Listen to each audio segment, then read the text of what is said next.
We are very tolerant. Good to see you. We are very tolerant. Ambassador Kobalov is a very colourful person in the diplomatic community here. As you can see, he's very entertaining. But he also can be irritating, obstructive, just a bit mischievous. The last time I came to a reception here, he says, "I'll invite you to the reception I'll hold when British troops leave Afghanistan." The German ambassador to Afghanistan recently arrived. Very nice to meet you. The BBC. Very nice to meet you. There's no hiding Moscow's satisfaction. The British and Americans may suffer a bruising similar to its own. But Russia does share the worries of everyone here about the Taliban advance. It's easy here to invoke history's hard lessons. But do such charges really hold up in the cold light of day? I will not agree with them that they are making the same mistakes. There might be some minor things which will have, but otherwise it is completely different. What would you urge them to avoid then, to not make the same mistake? No, we are working very hard. Both sides knows now that we should do our best to avoid civilian casualties and collateral damage. We will be taking measures, which I'm not going to go to the details of it, to minimize the risk of civilian casualties as much as humanly possible by us and by our friends and allies.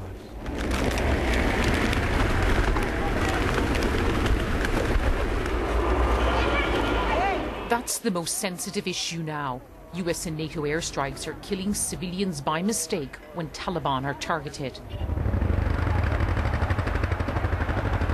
But even more Afghans are dying in Taliban attacks. Their fighters have moved into provinces just outside the capital. And Afghans worry about more than that. There's no doubting there's been progress here since the Taliban fell, but the expectations of many people simply haven't been met. There is this new energy in Kabul. 20 years ago, we all felt besieged here. There were rockets landing on this city every day from Mujahideen just outside the capital. And Afghans were constantly asking what's going to happen in the future. And yet now, Kabul still feels threatened. The Taliban aren't that far away, and Afghans are worrying about corruption, criminal gangs, kidnapping, the lack of jobs. And they're asking, when is it going to get any better here?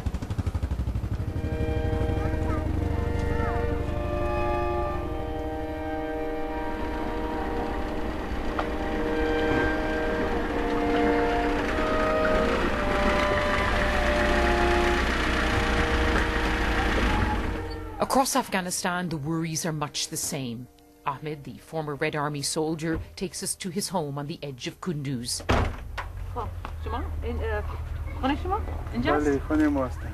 He lives among the families of Mujahideen he joined. In this conservative Muslim society, his young Afghan wife remains out of sight.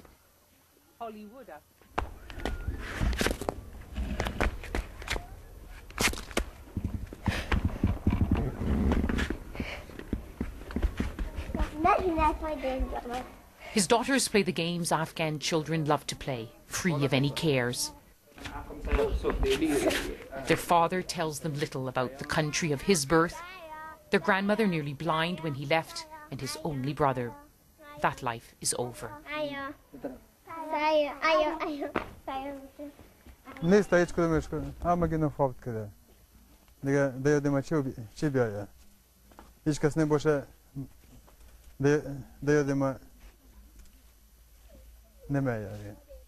And so more than 20 years on, there are no regrets?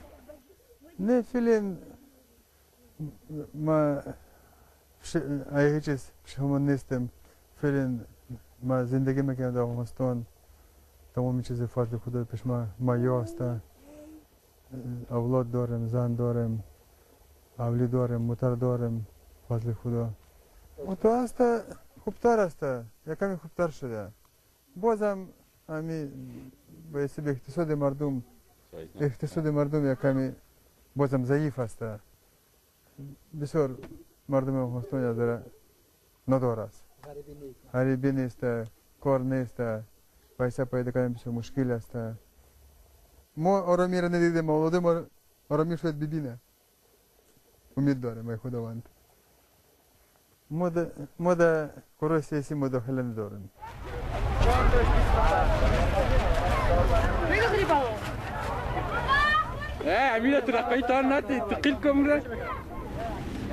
Most Afghans want to put politics and their worries behind them.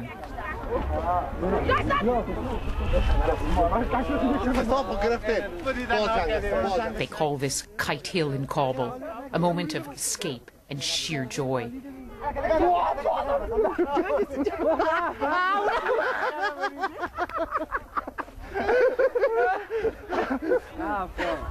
But even here, under clear Kabul skies, memories of war are set in stone. This makeshift playground is also an old graveyard. Afghans, having been through so much, don't easily lose hope, and many still believe foreign forces should remain until the job is done.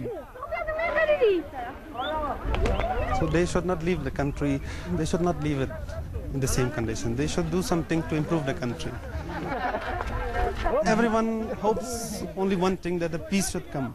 People will have a good education, but if security is not there, so it is very difficult in my view. The situation is not perfect, but I think we now absolutely understand the problem, which perhaps we didn't in the earlier years. We were also distracted elsewhere for a period of time. So, you know, I think it is a perfectly winnable, doable project, provided we continue to put the effort in for the length of time required. But the longer you stay, the more civilian casualties. Is there a risk that Afghans will hear an echo of the past?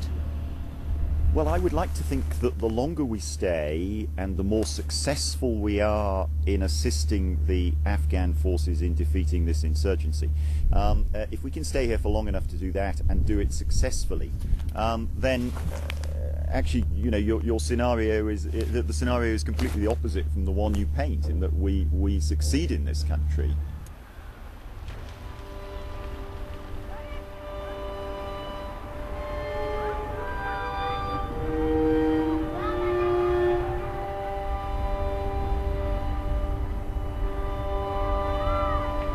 No one can ignore the past here.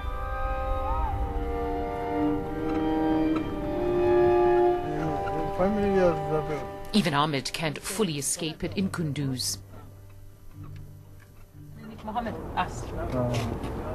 As the day draws to a close, he takes us to visit an old friend, Nick Mohammed.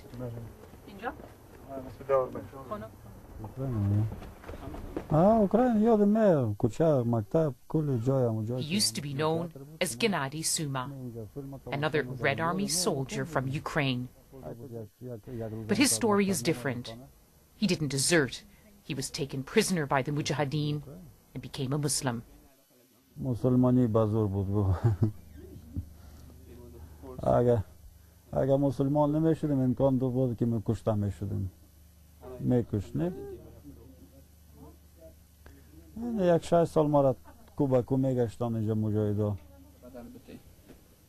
He's made a new life for himself here. An Afghan wife, 2 daughters, 2 sons. But there's also Sergei, his younger brother, who still lives in Ukraine. He was only 11 when Gennady left for Afghanistan. And just in the last few weeks, Sergei found the money and courage to come here.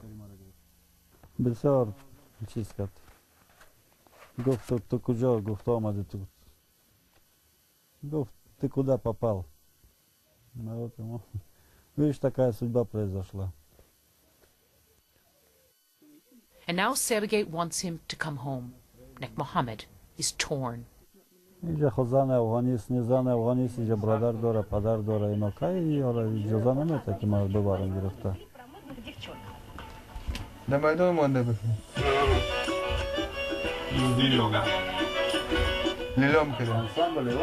Russian satellite television beams into his world.